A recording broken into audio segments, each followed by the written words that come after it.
আজকাল আমাদের পটলা মায়ের আঙ্গুল এরকম করে ধরে মুখে ঢুকিয়ে খায়, দেখেছো? এরকম কি স্বাদ পাচ্ছ? একটু লঙ্কা, লেবু, নুন লাগিয়ে দেবো, টকটক মিষ্টি মিষ্টি ঝাল ঝাল লাগবে।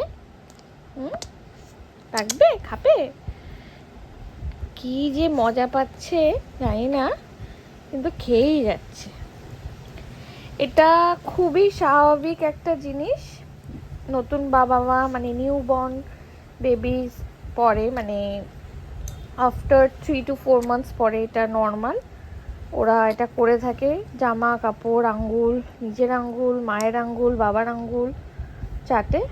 হ্যাঁ, আমার আঙ্গুলটা কিন্তু ধোয়া। অনেকেই বলবে যেই বাবা বাচ্চার মুখে আঙ্গুল দিচ্ছেন, কিন্তু আমি মা, আমার আঙ্গুল পরিষ্কার পরিচ্ছন্ন, তাই আমার বাচ্চা খাচ্ছে।